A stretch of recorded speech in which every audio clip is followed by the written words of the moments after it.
नमस्कार दोस्तों, मैं सुनील प्रताप डिलही एईएस सीतापुर के ऑनलाइन प्रोग्राम में आप सभी का स्वागत है। अभी जो पिछली क्लास आपने देखा होगा, जिनमें जो टॉपिक था भूगर्भीय संरचना, इसमें वर्गीकरण कराना था। तो यहाँ पर मैंने आगे उसके बढ़ाया है और जो चट्टानें थी और नंबर 1 आपको मैंने बताया था आर्किन क्रम की चट्टानें। तो वर्गीकरण में जो 8 प्रकार के आपने वर्गीकरण देखे थे, उनमें से उनका आज डिस्कशन डिटेल में उनको आपको समझाना है और मटेरियल बहुत ही पर्याप्त है, इससे ज्यादा आपको पढ़ने की जरूरत नहीं होगी। यही तो खास बात है कि आपको यहाँ पर एक एक चैप्टर खत्म करने में थोड़ा समय लग रहा होगा, लेकिन ये बिल्कुल कंप्लीट है, कहीं से कुछ और पढ़ने की जरूरत ही नहीं। एक बार अगर इसको देखते हैं, दोबारा पढ़ने की कहीं से देखने की जरूरत नहीं है, क्योंकि इसमें सारा पर्याप्त आपको मटेरियल मिल जाता है। तो आर्कियन क्रम की चट्टानें, जैसा कि मैंने पहले बताया, जो वर्गीकरण में 8 प्रकार की चट्टानों का वर्गीकरण कर दिया था, और मैंने पहले भी बताया था जो आर्कियन क्रम की चट्टानें होती हैं वो सबसे प्राचीन चट्टानें होती हैं। और मैंने ये भी बताया था आर्कियन चट्टान के विखंडन वियोजन होने से वायु के माध्यम से चाहे परिवहन हुआ हो, चाहे जल के माध्यम से परिवहन हुआ हो, परवहित जो कचरा था, जो मटेरियल था, जो पदार्थ थे, वो दूसरे स्थान पर जाकर के दूसरी चट्टान के रूप में ढालवाड़ संरचना बनती है।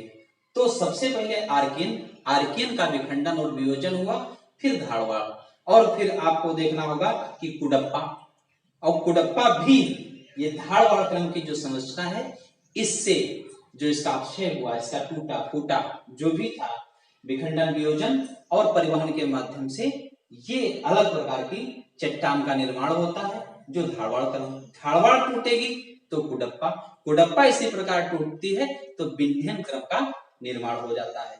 तो आज हमें ये देखना है सबसे प्राचीन। मैंने पहले भी बताया था कि ये सूर्य के कई छल्ले, उसमें से एक छल्ला पृथ्वी के रूप में बहुत तप था। तो कहा यही जाता है, वही चीज को यहाँ पर लिंक करिए जो स्टोरी के रूप में बताया था, तो ये सबसे प्राचीन है और उसी का भाग माना गया है। अब इसमें कुछ फैक्ट के रूप में लिख दिया है, और इसकी आप देख लीजिए, सर नोट्स बना लीजिए, बहुत बेहतर रहेगा। इतना पर्याप्त मटेरियल आपको बड़ा मुश्किल से मिलेगा, एक बुक में आप नहीं पाएंगे। तो इसको आप समझ लीजिए और इसको नोट भी कर लीजिएगा। चाहे अब देखिएगा, अब इसमें पॉइंट हमने लिख दिया, 5-5 पॉइंट वाइज लिखा है, बढ़िया मटेरियल को पॉइंट वाइज लिख दिया। देखिए, कहता है अत्यधिक रूपांतरण के कारण मौलिक रूप परिवर्तन हो गया है। इनका जो मौलिक रूप है वो क्या हो गया है, परिवर्तन हो गया है या परिवर्तित हो गया है, हो चुका है। ये दूसरे पॉइंट की बात है। इन चट्टानों में जीवाश्म का अभाव। ऊपर वाली क्या लाइन कहती थी, ये प्राचीनतम चट्टानें हैं, ये सबसे प्राचीन चट्टानें हैं। इनका निर्माण तप्त पृथ्वी के ठंडा होने के फलस्वरूप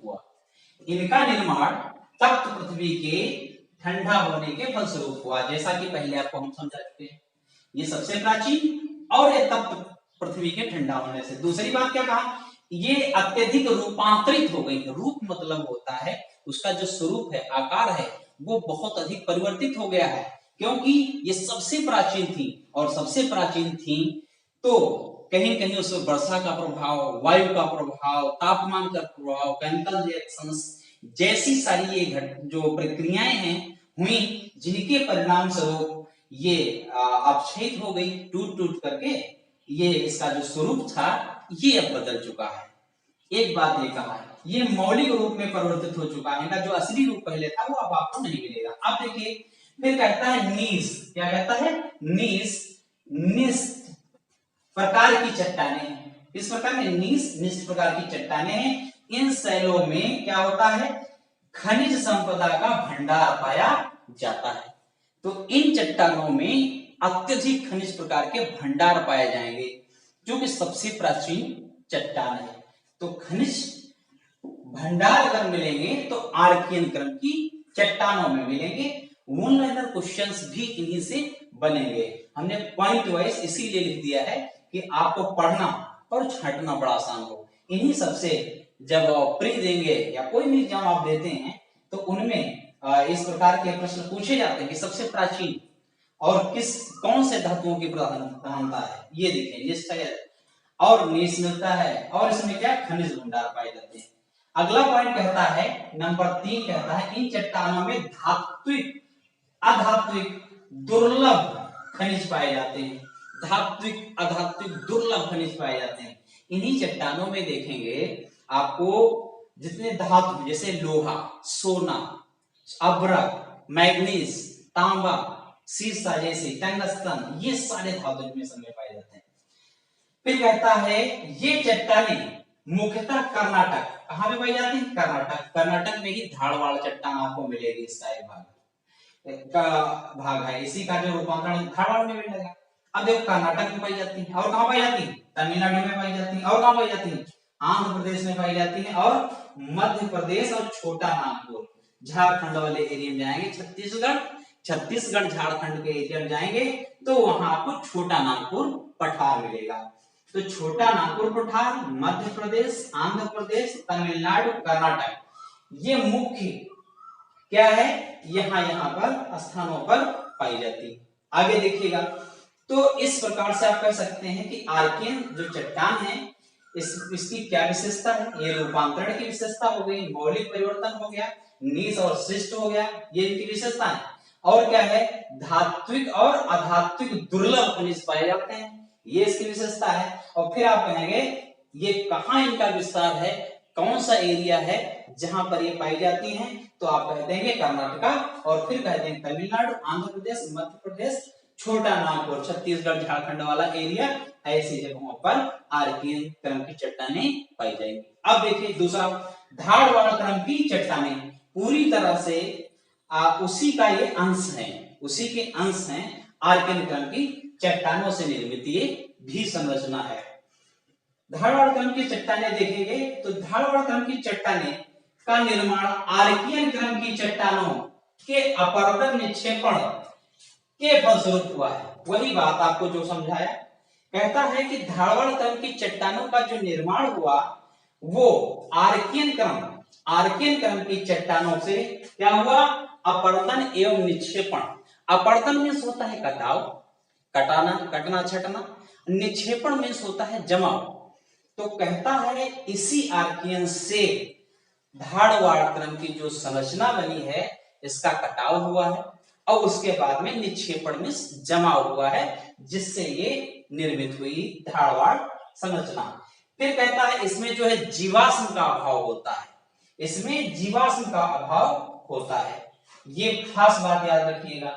उसके बाद कहता है इस क्रम की चट्टानों की संरचना कर्नाटक। अब ये इस प्रकार की संरचना कहां पाई जाएगी? कर्नाटक। जाहिर सी बात है कटाव छटाव हुआ है तो उसके आसपास ही एरिया आपको देखने मिलेगा। तो कुछ भाग कर्नाटक के धारवाड़, जहां लोहा सबसे ज्यादा पाया जाता है धारवाड़ में, वह शिमोगा जिला वहीं में मिलती है। इसके अलावा मध्य एवं पूर्वी प्रायद्वीपीय, उत्तर पश्चिम क्षेत्र एवं प्रायद्वीपेत्तर क्षेत्र का मतलब ये हुआ मेघालय। यहाँ पे प्रायद्वीपेत्तर का मतलब ये हुआ जहां पर मेघालय है, हिमालय के क्षेत्र, ये सब यहां पर ये पाई जाती है धारवाड़ संरचना। तो प्रायद्वीप में पाई जाएगी, और कहां पे? पूर्वी, उत्तरी, पश्चिमी, इन क्षेत्रों में पाई जाएगी ये। अब देखिए कहता है सबसे महत्वपूर्ण बात कहता है कि अरावली पर्वत का निर्माण धारवाड़ क्रम की चट्टानों से हुआ है। अरावली जो क्रम है, जो पर्वत है, कहां पे है? राजस्थान में है, जिसकी सबसे ऊंची चोटी घोड़सुखल है। तो कहता है अरावली पर्वत का भी निर्माण कब हुआ? धारवाड़ क्रम की जो चट्टानें हैं इन्हीं से हुआ है, जिनका आर्थिक दृष्टि से अत्यधिक महत्व है, बहुत अधिक वहां पे धातु पाए जाते हैं, धात्विक खनिज पाए जाते हैं, क्योंकि बहुत सारे ऐसे रीजन्स हैं जहां पर इस प्रकार के धातु पाए जाते हैं, लेकिन वहां खुदाई करना संभव नहीं है, और अगर संभव नहीं है तो बच जाते हैं, और संभव नहीं है तो बच जाते हैं। संभव है कैसे? इनकी खुदाई किया जाए, लेकिन वहां पर हो सकता है कोई इन्वायरमेंट संबंधी समस्या हो सकती है, इन्वायरमेंट से रिलेटेड प्रकृति के विरुद्ध ही कार्य हो रहा है, तो वहां पर एक बड़ी चुनौती हो जाए और कहीं कहीं भूकंप जैसी समस्याएं बन जाए। अब देखिए फिर कहता है इनमें सभी प्रमुख धात्विक खनिज, अब कहता है ये धारवाड़ क्रम को याद रखना हमेशा। कभी प्रश्न पूछ लिया कि अरावली पर्वत का निर्माण किस क्रम की चट्टानों में हुआ है, अरावली पर्वत का निर्माण किस क्रम की चट्टानों में हुआ है, तो आप कहेंगे धारवाड़ क्रम की चट्टानों में अरावली पर्वत का निर्माण हुआ है। अब इनमें सबसे अधिक धातु पाए जाते हैं, आपको याद रखना धात्विक खनिज पाए जाते हैं। तो धात्विक खनिजों की प्रधानता अगर पूछी जाए तो आप ये कह सकते हैं कि धारवाड़ क्रम में की जो चट्टानें हैं इनमें पाई जाएगी। जैसे लोहा पाया जाता है, जैसे सोना पाया जाता है, जैसे मैग्नीज है, अभ्रक है, तांबा है, टंगस्टन है, सीसा, और जैसे मूल्यवान पत्थर व ग्रह निर्माण, घर के निर्माण के लिए अधिकांश सामग्री वाली जो चीजें हैं वो भी यहाँ पर पाई जाती है। जावर की खान से हम मैंने आपको बताया था राजस्थान में है, जिससे चांदी सबसे ज्यादा प्राप्त की जाती है। और जावर जो चांदी वहीं पे आपको सीसा और जस्ता, सीसा मिलेगा और वहीं पे बहुत सारा सीसा मिलेगा आपको। तो ये सब चीजें हैं आपको वहां से मिलेगी। और यहां से जो है लोहा, सोना, लोहा यही धारवाड़ क्रम की चट्टान है, सोना कोलार खान है कर्नाटका में मिलेगा, मैग्नीज, अभ्रक जैसी चीजें आपको मिल जाएंगी। तो ये अब इसके बाद में हमें जो देखना है दो बता दिए। अब इसके बाद में कुडप्पा क्रम की चट्टानें, आप देखिएगा कुडप्पा क्रम की चट्टानें। तो मैंने कहा कुडप्पा क्रम की चट्टानें। अब देखिएगा तो ये कुडप्पा क्रम, तो इसमें आपको समझना है ये बहुत ही महत्वपूर्ण है। कुडप्पा क्रम की चट्टानें ये आंध्र प्रदेश में पाई जाएगी, आंध्र प्रदेश में पाई जाएगी। और इन जो है क्रम की चट्टानों का ऐतिहासिक भी महत्व है। इसी में से आपको याद होगा एक हीरा निकला था। जब कुडप्पा आंध्र प्रदेश में जाएंगे तो यहीं पर आपको मिलेगा कोहिनूर हीरा, कोहिनूर हीरा मिल जाएगा इसमें। अब इसमें कोहिनूर हीरा मिलेगा आपको, ये चीज आप पढ़ते भी हैं और आपको ध्यान भी होगा। तो आंध्र प्रदेश में ये गोलकुंडा की एक खान है, गोलकुंडा की एक खान है जहां से कोहिनूर हीरा निकला था। और वो हीरा कई लोगों के पास गया, जैसे क्या नाम, रतनजीत सिंह पंजाब, फिर वीरांगना, और फिर उसके बाद में आज भी जो है आप देखेंगे महारानी विक्टोरिया के वहां इंग्लैंड में ये जो मुकुट है, ताज है, उसमें लगा है। तो ये हीरा जो कोहिनूर हीरा के नाम से जाना गया वो इसी खान से निकला था, इसीलिए इसका हिस्टोरिकल महत्व है। अब उसी गोलकुंडा की खान में सोने के भी प्रमाण मिले हैं, इसके साथ साथ सोने की भी। वैसे जो हीरा है बोत्सवाना अफ्रीका ज्यादा मिलता है, तो यहाँ पर जो सोना है कोलार की खान में, कर्नाटक में ज्यादा मिलता है। लेकिन इसके साथ साथ में जो कुडप्पा क्रम की चट्टानें हैं, जो गोलकुंडा है, यहाँ भी सोने के साक्ष्य मिले हैं, इसलिए बहुत ही महत्व इसका ज्यादा है और महत्वपूर्ण चट्टान क्रम है। अब देखिएगा, अब फिर वही बात मैंने कहा कि ये जो विंध्यन देखा, फिर आपने धारवाड़ देखा, और धारवाड़ के बाद में अब आपने कुडप्पा देखा। तो कुडप्पा का भी हमने बताया था जो विकास है वो भी आपको धारवाड़ क्रम से होता हुआ नजर आएगा।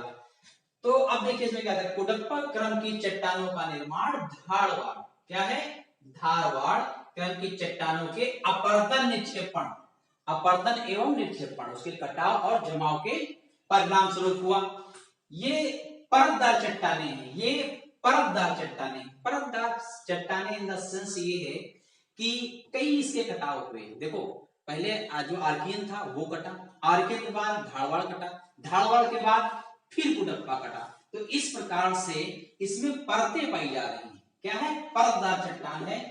इनका रूपांतरण, इनका जो रूपांतरण है धारवाड़ क्रम की चट्टानों की तुलना में कम हुआ है। धारवाड़ क्रम की चट्टानों की तुलना में कम हुआ है। जाहिर सी बात है कि धारवाड़ क्रम की चट्टानें पहले बनी थी और कुडप्पा बाद में बनी है, तो उसकी अपेक्षा अगर आप देखोगे तो इनका रूपांतरण उतना कटाव नहीं हुआ है, उनके स्वरूप में आपको ज्यादा अंतर नजर नहीं आएगा।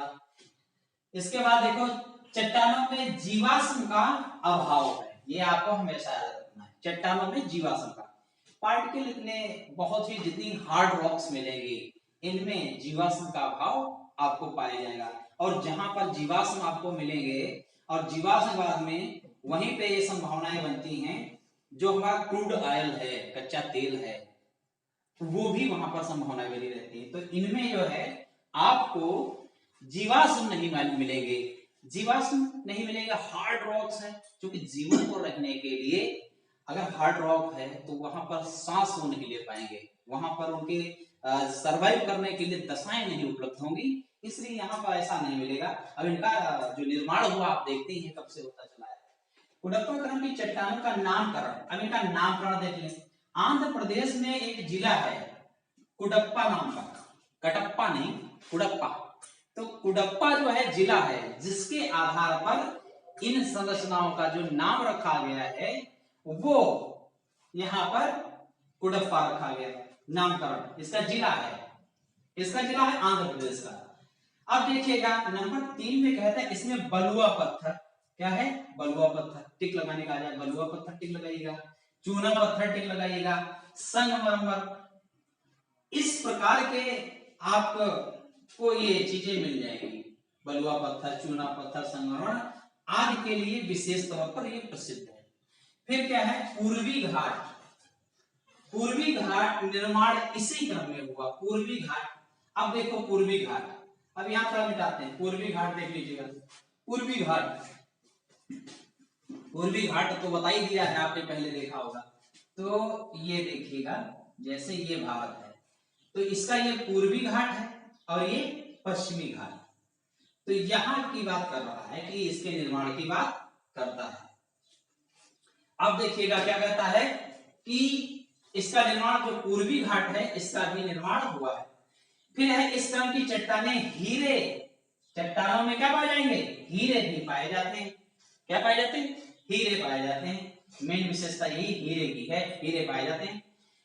जो गोलकुंडा की खान है, गोलकुंडे की खान आंध्र प्रदेश के कुडप्पा जिले में सोने के भी प्रमाण मिले हैं, आपको पहले ही बताया कि वो सोने के प्रमाण यहीं से मिलते हैं। अब ये तो आपको मैंने बता दिया। अब देखो मेरा पढ़ाने का मतलब ये नहीं है कि कुछ लोग क्या करते हैं यूट्यूब चैनल पर कि कुछ अपना देखा और जो उनको समझ में आ रहा बहुत अच्छे तरीके से उन टॉपिक को थोड़ा थोड़ा डिस्कस कर दिया, आधा अधूरा छोड़ दिया।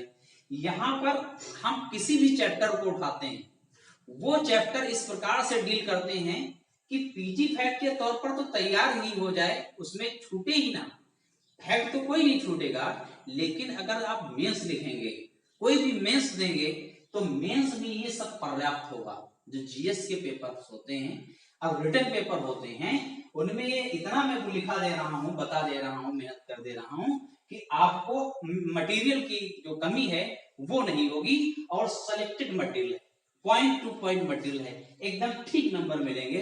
ये जिसको समझते हैं और नोट्स बनाने की कोशिश करते हैं तो इसलिए आपको बहुत ज्यादा देखिए सब कुछ मिल जाता है यहीं पर है। तो वैसा नहीं है, क्रमबद्ध तरीके से सारे चैप्टर डील हो रहे हैं और प्लस मटेरियल के लेवल पर भी बहुत ज्यादा हम आपको बताने की और समझाने की कोशिश करते हैं, लिखा भी देते हैं, कुछ भी छूटता नहीं। अब ये तो कुडप्पा से संबंधित जो फैक्ट थे वो सारा हमने आपको बता दिया और समझा दिया कैसे बना, क्या क्या इनकी विशेषताएं। अब देखिए विंध्यन क्रम की चट्टानें देखिए, विंध्यन क्रम की चट्टानें देखिए। तो विंध्यन क्रम की चट्टान अगर देखेंगे तो आपको पहले मैंने बताया है तो विंध्यन का भी निर्माण किससे हुआ, विंध्यन का निर्माण कुडप्पा से हुआ है, क्योंकि जो विंध्यन है ये कुडप्पा के बाद की संरचना है, विंध्यन कुडप्पा के बाद की, इसका ही क्या है बहाव हुआ जल के साथ या वायु के माध्यम से परिवहन हुआ और परिवहन होने के बाद एक जगह पर इनका जो है निक्षेपण हुआ, जमा हुआ, तो ये विंध्यन की जो संरचना है या जो चट्टानें हैं वो निर्मित हो जाती है। तो कुडप्पा क्रम की चट्टानों से ही विंध्यन क्रम की चट्टानों का निर्माण हुआ है। 4 क्रमवार आपको एक दूसरे से मिलते हुए नजर आएंगे। अब देखिए विंध्यन क्रम की चट्टानों का निर्माण वही बात है कुडप्पा क्रम की चट्टानों के बाद हुआ। तो कुडप्पा के बाद क्या हुआ? विंध्यन क्रम की चट्टानों का निर्माण हुआ। विंध्यन क्रम की चट्टानों के 5 क्षेत्र हैं। विंध्यन क्रम की चट्टानों के 5 क्षेत्र हैं। अब ये कौन कौन से क्षेत्र हैं देखिएगा। कहता है कि एक तो सोन नदी घाटी, क्या है? सोन नदी घाटी में सेमरी श्रेणी। और बता दूं, ये आ गया तो आपको मैं बता दूं कि सोन नदी घाटी जो सेमरी श्रेणी है, ये सारा मैपिंग का काम है। जो मैंने पहला ये चैप्टर पढ़ा रहा हूं, ये सब मैपिंग है, पूरी मैपिंग है। मैपिंग में अगर आप ये सारी चीजें दिखा देते हैं, जैसे दिखाने का मतलब ये है कि गोलकुंडा कहाँ पे है, ये दिखा देते हैं। अच्छा, धारवाड़ क्रम जैसे पढ़ा था आपने, तो आपने कहा था कि ये कर्नाटक में, ये यहाँ पर, ये आरबीएन पढ़ा तो उसमें कहा महाराष्ट्र, और उसके बाद मध्य प्रदेश, और इस तरफ क्या नाम तमिलनाडु, और उसके बाद आंध्र प्रदेश का कुछ पोर्शन। तो ये सब अगर दिखा देंगे, मैप बनाया, कुडप्पा लिखा, उसके आगे मैप बनाया, दिखा दिया, विंध्यन बनाया, मैप बनाया, दिखा दिया, कहाँ कहाँ क्या क्या पाया जा रहा है, कौन कौन से उसके राज्य हैं। तो इससे हमेशा आप याद रखेंगे, क्योंकि ज्योग्राफी में मैपिंग बहुत महत्वपूर्ण होती है। यहाँ इतना टाइम नहीं होता है, करा तो सब दिया जाए। जो ऑफलाइन जो क्लास लेते हैं उनमें विस्तार से ये सब मैप के साथ ही पढ़ाते हैं, लेकिन यहाँ पर इससे भी बहुत होगा, आपकी प्रैक्टिस हो जाएगी। अगर आप इतना तो आप कर ही लेंगे। अब देखिए, कहता विंध्यन क्रम की चट्टानें, तो मैंने पहले ही कहा कि कुडप्पा क्रम की चट्टानों से ही इनका विखंडन और वियोजन, और उसके बाद ट्रांसपोर्टेशन जो हुआ या परिवहन जो हुआ, उसके माध्यम से विंध्यन क्रम की चट्टानों का निर्माण हो जाता है। तो विंध्यन क्रम की चट्टानें ये 5 क्षेत्र हैं। एक तो सोन नदी घाटी में सेमरी श्रेणी है, और उसके बाद में दूसरा है भीमा नदी। अब देखना है भीमा नदी कहाँ है, सोन नदी कहाँ है, ये टिक कर लोगे तो एग्जाम में काम हो जाएगा। तो इसके बाद में प्रैक्टिस जो एटलस की बस्ती है आप करिएगा, भीमा श्रेणी। और उसके बाद राजस्थान के जोधपुर, तो राजस्थान देखिएगा, जोधपुर आप टिक करिएगा। और चित्तौड़गढ़ में वाल्मी श्रेणी। उसके बाद में आंध्र प्रदेश के दक्षिणी पश्चिमी भाग, आंध्र प्रदेश के दक्षिणी पश्चिम, अब आंध्र प्रदेश का दक्षिणी पश्चिमी कौन सा हिस्सा हो, उसमें टिक करिएगा कि कुर्नूल श्रेणी, कुर्नूल की पहाड़ियां हैं। तो अब ये देखा, अब देखिएगा पांचवा, अब देखिएगा पांचवा, देखिएगा तो 4 पॉइंट आपने देख लिया, ये लास्ट वाला पॉइंट देख लिया, कुर्नूल श्रेणी। अब देखो पांचवे पे देखिएगा ऊपरी गोदावरी, देखो है सब आपके मैपिंग करने के लायक। ऊपरी गोदावरी घाटी, नर्मदा घाटी के उत्तर में मालवा बुंदेलखंड, बनाइएगा प्यासी भूमि। इस संरचना में चूना पत्थर, लाल बलुआ पत्थर, चीनी मिट्टी, डोलोमाइट आदि पाए जाते हैं। कौन कौन सी चीज? अब चूना पत्थर, लाल बलुआ पत्थर और बलुआ पत्थर, ये सब पाए जाएंगे। तो ये भी ऐतिहासिक हो जाएगी। क्या ऐतिहासिक हो जाएगा? इससे लाल किला बन जाएगा। लाल किला गए होंगे तो आपने देखा होगा, लाल किला बन जाएगा, जामा मस्जिद बन जाएगा, और उसके बाद में सांची का स्तूप लिखा भी है। देखो लाल किला इसी से बना है, जामा मस्जिद का जो निर्माण हुआ, सांची का जो स्तूप बना, इन्हीं शैलों से निर्मित है, इन्हीं शैलों से निर्मित है। तो इतने फैक्ट सब कुछ मैं बता दे रहा हूं, कुछ भी बाहर नहीं है। इनसे बनने वाले हर एक क्वेश्चन आप करने की स्थिति में रहेंगे। जैसे हमने कहा लाल किला आ जाए, कहा जाए कि किस चट्टान से जो हिस्टोरिकल बिल्डिंग्स जैसे लाल किला, जामा मस्जिद, सांची के स्तूप बने, तो आप विंध्यन क्रम की चट्टान को लगा सकते हैं, क्योंकि उसकी विशेषता क्या है? उसकी विशेषता है लाल बलुआ पत्थर, लाल बलुआ पत्थर, इसी से ही संरचनाओं का निर्माण हो। तो अब हम 5 खत्म कर चुके हैं चट्टानों को। अब छठी क्रम की चट्टान को लेते हैं। ये है गोंडवाना क्रम की चट्टानें। गोंडवाना क्रम की चट्टानें बहुत ही महत्वपूर्ण है। इसने भारत को एक नई दिशा दिया और इसने एक आर्थिक तौर पर भारत को बहुत मजबूत किया है, दिशा दिया है, और बहुत सारे जो औद्योगिक विकास हैं वो इसके माध्यम से हो पाए हैं। आप कहेंगे इस चट्टान में ऐसा क्या है? तो इस चट्टान में देखेंगे भारत का 98% जो कोयला है या ऊर्जा आवश्यकता है 98% कोयला, वो इस गोंडवाना कण की चट्टानों में मिलता है। तो जहां पर 98% कोयला मिलता हो, और तो जाहिर सी बात है सबसे बड़ा ऊर्जा का स्रोत होगा। एक समय था कि इंडस्ट्री भी इसी से चलती थी, रेल भी, ट्रेनें भी इसी के माध्यम चलती थी, और एनर्जी भी इसी से बनाई जाती थी। तो जाहिर सी बात है कि इसकी भूमिका भारत के विकास में बहुत ही अहम है। अब देखिए, कहता है गोंडवाना कण की चट्टानें, इनका जो निर्माण हुआ ऊपरी कार्बोनिफेरस युग में हुआ, और से लेकर कहां तक हुआ, ऊपरी कार्बोनिफेरस युग है, एज है, जुरेसिक युग तक हुआ। जुरेसिक मींस डायनासोर की स्थिति आपने देखा होगा, जुरेसिक पार्क देखिएगा तो आप समझ जाएंगे कि डायनासोर किस तरह से चलते थे, हवा में उड़ने वाले थे, और जल के अंदर चलने वाले, तैरने वाले थे, हर प्रकार के डायनासोर का युग। तो जुरेसिक युग के बीच हुआ। अब आप समझ गए होंगे, ये इसलिए महत्वपूर्ण है कि कार्बोनिफेरस से लेकर के जुरेसिक, ये दो याद रखिएगा। फिर कहता है यह संरचना का भारत की ऊर्जा आवश्यकता का आधार है। भारत की ऊर्जा आवश्यकता का आधार है। सबसे पहले हम यही से तो ऊर्जा बनाते थे, सारी चीजें, इंडस्ट्री, रेलवे। उसके बाद में अनेक अनेक प्रकार की ऊर्जा का हमने प्रयोग करना और ऊर्जा को समझने का और प्रयास किया, चाहे वो थर्मल एनर्जी हो, चाहे वो भूतापी ऊर्जा हो, चाहे वो ज्वारीय ऊर्जा हो, जो भी ऊर्जा आई, पवन ऊर्जा हो, ये सब बाद के लेटेस्ट जो है, जो हमारे एक्सपेरिमेंट के माध्यम से ये चीजें आई। लेकिन सबसे पहले कहा जाए तो कोयला ही मूल आधार था ऊर्जा का, और ऊर्जा के माध्यम से जो भी सारे विकास हुए। इसलिए अब देखिए, कहता भारत का 98% कोयला यहाँ पर पाया जाता है। तो गोंडवाना लैंड जो है mainly famous for coal mining, कोयले के लिए। अब कोल माइनिंग की बात करें तो गोंडवाना लैंड आपको झारखंड, छत्तीसगढ़, बिहार जैसे, अब देखो यहाँ दिया है बिहार, झारखंड, मध्य प्रदेश, छत्तीसगढ़, आंध्र प्रदेश, उड़ीसा, महाराष्ट्र, ये आपको याद रखना है कि ये कहाँ पाया जाता है, बिहार का एरिया और झारखंड का एरिया। अब झारखंड में ज्यादा पाया जाएगा, जब से विभाजन हो गया बिहार का। देखिए, मध्य प्रदेश और छत्तीसगढ़ और आंध्र प्रदेश और उड़ीसा और महाराष्ट्र बड़ी बड़ी समस्याएं भी लेकर आया है। जो खदानें हैं कोयले की, बड़ी समस्या भी है। थोड़ा सा आपको जिक्र कर दूं कि जो ये खदानें हैं गोंडवाना लैंड में, इन स्टेट्स में, तो कहीं कहीं ऐसा है आग लगी है। कुछ स्टेट में जाएंगे, जैसे छत्तीसगढ़ वाला एरिया है, झारखंड वाला एरिया है, तो आग लगी किन्हीं माध्यमों से, तो पूरे पूरी कोयला की खदानें जो है वो धड़क रही हैं।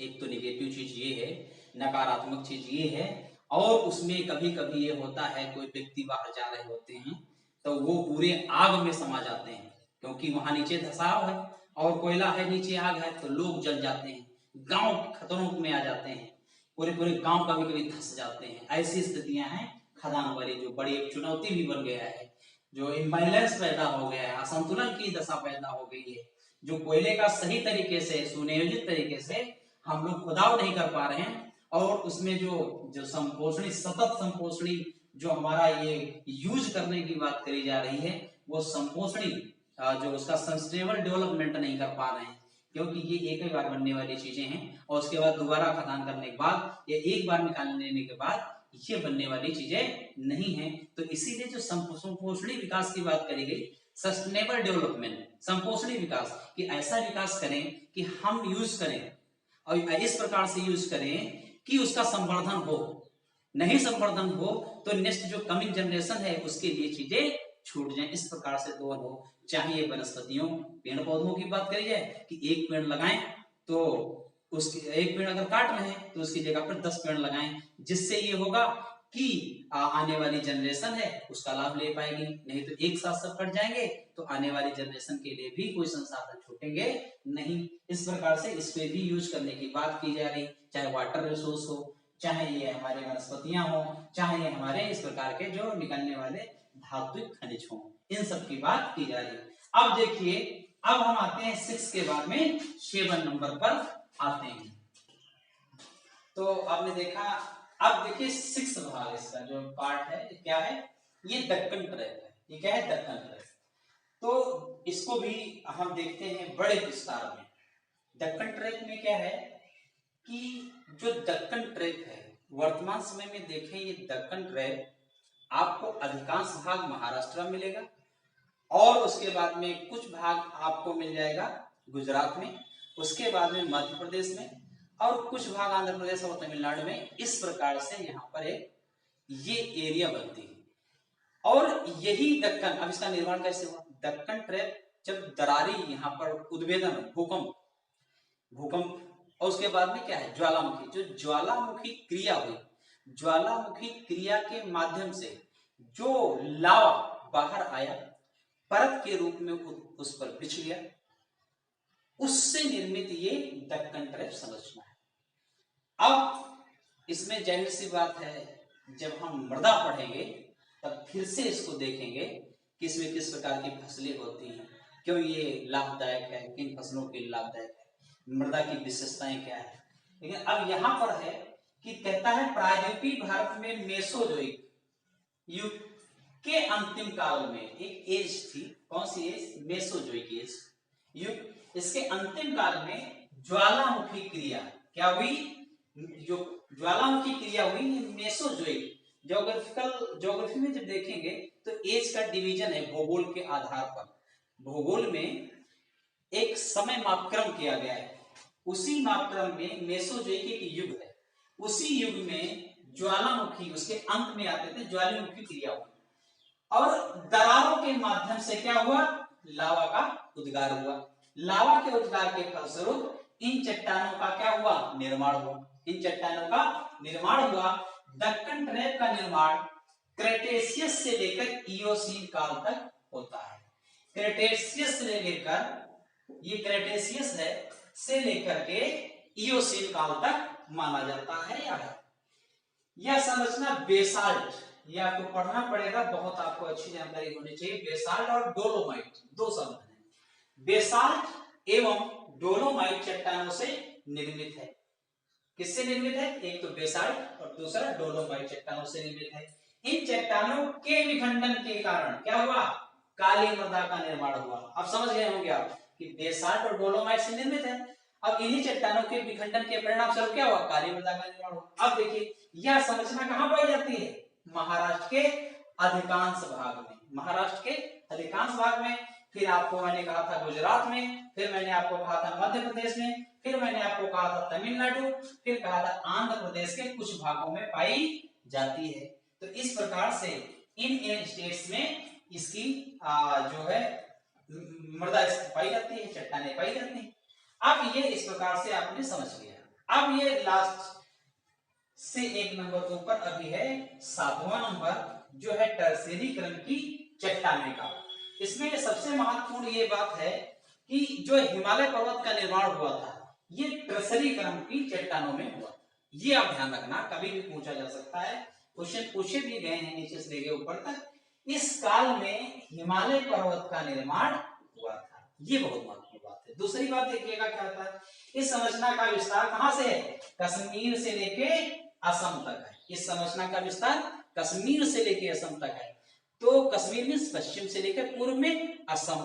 पहले ही दिन मैंने इसीलिए आपसे कहा था ये सारी मैप को आप समझने की कोशिश करिए, और मैप अगर समझते हैं तो कोई दिक्कत नहीं होगी। अब देखिए क्या कहता है, अब ये विस्तार कश्मीर से आपने असम तक देख लिया। तो बस टर्शियरी क्रम की चट्टानों में एक तो हिमालय पर्वत, दूसरा कश्मीर से लेकर असम तक, इतना महत्वपूर्ण चीजें थी। और ये आप लिख भी सकते हैं, मेंस में क्वेश्चंस भी लिख सकते हैं, जो मैंने अध्याय 2 का लाया इसमें डिटेल में। क्वार्टरनरी क्रम की या कहें नवजीव संरचना, नवजीव मतलब नई निर्मित हुई होगी इनके बाद में। अब क्वार्टरनरी क्रम क्या है आप देखते हैं, ये लास्ट हमारा 8वीं क्रम की संरचना है। देखिए कहता है, अब ये नवीन है, ये क्षेत्र जो भी, जैसे गंगा वाला जो मैदान है आप देखेंगे, गंगा नदी के माध्यम से जो बना मैदान है, आपको गंगा सिंधु वाला वो मैदान एरिया आ जाएगा। इस तरह से जो नवीन जलोढ़ मैदान है, इसी में आप देखेंगे कि जो बांगर है, इसी में देखेंगे आप जो खादर है, और इसको मैंने पहले बता चुका हूं आपको कि किस प्रकार से बनते हैं। तो नवीन वाले में वो संरचना नवजीवन वाले में आएगी कि जो नवीन है और अभी भी बन रही है। तो जैसे ये जो गंगा एक नदी क्या है, यहाँ पर जो गंगा नदी है और सिंधु नदी से जो संरचना बनी है जिसका निरंतर विकास हो रहा है वो, और दूसरा इसी में आपको देखना होगा बांगर और खादर। मैंने सबसे पहले आपको बताया था जब नदी ऊपर से बहती है, जाहिर सी बात है भारत उत्तर भारत की जो नदियां हैं हिमालय पर्वत से लेकर के वहीं ऊंचाई से आती हैं, जैसे गंगा ब्रह्मपुत्र, इनके गंगा की बात करेंगे तो गंगा भी क्या है गंगोत्री से निकलती है, यमुना क्या है यमुनोत्री से निकलती है। तो जो पर्वतों से नदियां निकलती हैं तो उनका जो ऊंचाई से निकलने के कारण, ऊंचाई से नीचे जाने के कारण इनका वेग बहुत होता है। क्या होता है? वेग बहुत होता है, यानी स्पीड बहुत होती है। तो स्पीड में वो कंकड़ और पत्थर बजड़ी और पत्थरों को काटती रहती है, काट कर नीचे जो पर्वत हैं उनके पद पर, पदस्थली पर वो गिरा देती है, क्योंकि वहां से प्लेन थोड़ा सा एरिया आ जाता है। तो वहां जब गिरा देती है पदस्थली पर पर्वतों के, और वहां पर जो है जो स्पीड है वहां स्लो हो जाती है, क्योंकि यहाँ पर अब क्या है जो संरचना है अलग प्रकार की, ऊंचाई नहीं है, प्लेन मैदान है। तो ये इस प्रकार से हमने कहा था जो मैदान बनता है जगह जगह जगह जगह ये पत्थर बड़े बड़े बड़े गिर जाएंगे। यहाँ पर मैंने आपसे कहा था कि नदियां विलुप्त भी हो जाती हैं, नदियां विलुप्त भी हो जाती हैं क्योंकि बड़े टुकड़े पत्थर के पड़े नीचे नीचे बहती हैं। इसको मैंने भागवर बताया था, क्या बताया? भावर बताया था। इन मैदानों को भावर मैदान कहते हैं। उसके बाद में हमने कहा था एक ऐसा ये मैदान जो भावर का बनता है जहां पर कंकड़ पत्थर बजड़ी पड़ी है, इसके बाद जब प्लेन पे थोड़ा नदियां आती है तो दिखती है, और वो जो मैदान दिखाई देता है वो किस प्रकार का है? तराई बेल्ट है। क्या है? तराई बेल्ट है। वहां मैंने बताया था कि मच्छर यानी मलेरिया जैसी समस्याएं तराई बेल्ट में रहती है। तो ये बताया था, एक तो भावर, दूसरा क्या बताया? तराई, और तीसरा मैंने कहा था बांगर। बांगर में हमने कहा था कि जब नदी आती है तीसरे क्रम में पहुंचती है, और कभी कभी ऐसा होता है बाढ़ जैसी समस्याएं हुई कभी, तो अपने साथ में बहुत सारा जो मलबा है, जो रेत है, बालू के ढेर हैं, वो डिस्प्लेस कर देती है और किस बड़े एक मैदान में बिछा देती है। एक तरफ से एक ऊंची ऊंचाई होने के कारण उन मैदानों में उत्पादकता तो नहीं होगी, वो अगर जमीन जो भी बनेगी वहां पर उत्पादकता नहीं हो सकती, तो उनको हम बांगर कहते हैं। वो कभी कभी ऐसी जो बाढ़ जैसी समस्याएं आपदाएं हैं वो आती हैं, उनसे निर्मित वो प्लेन्स मैदान होते हैं जिनको बांगर के नाम से जाना जाता, उपजाऊ नहीं होते।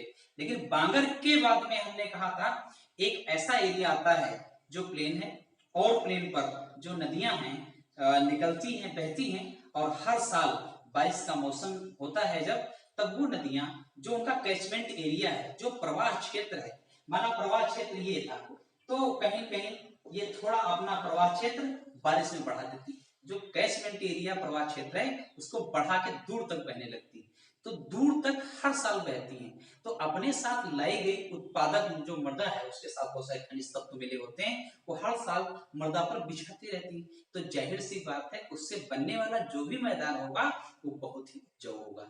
उस मैदान को हम लोग खादर के नाम से जानते हैं। तो प्रश्न पीसीएस हो चाहे आईएएस हो, चाहे छोटे लेवल के एग्जाम में क्वेश्चन पूछे जाए, तो ये पूछा जाता है किस प्रकार के मैदान अत्यधिक उपजाऊ होते हैं, तो ये होता है खादर। बांगर उपजाऊ नहीं होता है क्योंकि रेत और बालू के बड़े बड़े टीले होते हैं। इससे पहले तराई आपको पता है, तराई में क्या है, एक एरिया है जो जल से डूबा रहता है और वहां पर मच्छर जैसी समस्याएं पैदा होती और मलेरिया जैसी बीमारी पैदा होती।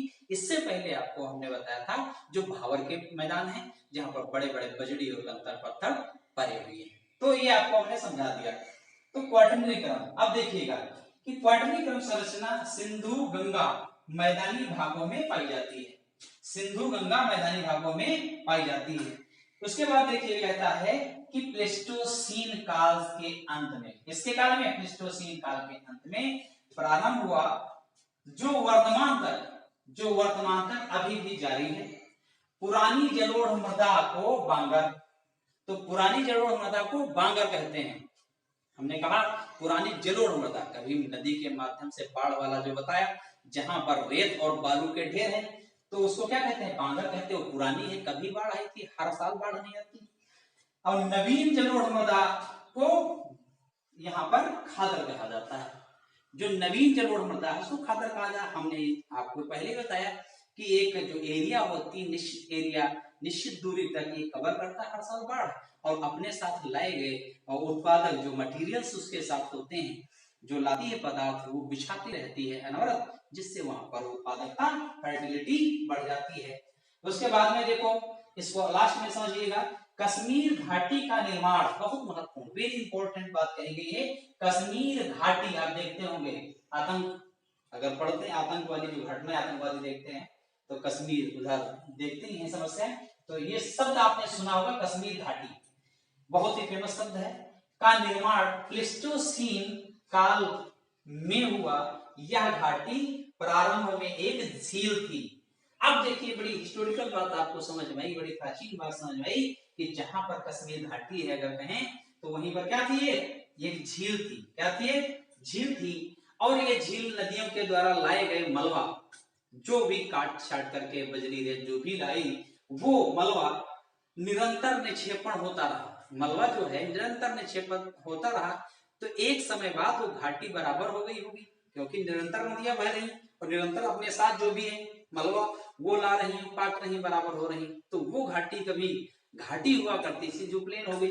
अब देखिए, मलबा के निरंतर निक्षेपण के फलस्वरूप यह मैदान में परिवर्तित हो गया। मलबा के निरंतर निक्षेपण के फलस्वरूप यह मैदान में परिवर्तन हो गया। तो मैंने बड़े ही आपको तत्परता के साथ, बड़े लगन के साथ, बड़े मेहनत के साथ इस पूरे टॉपिक को 4 भागों में हमने कंप्लीट किया।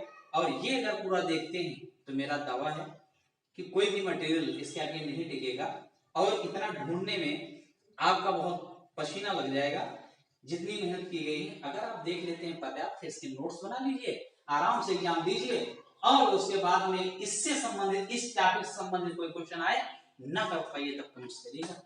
ऐसा होगा नहीं कि आप टिक ना कर लें, ये बहुत महत्वपूर्ण था। और इसके बाद में पुनः अब हम कभी मिलेंगे नेक्स्ट टॉपिक में। आप सभी दर्शकों का हार्दिक स्वागत है।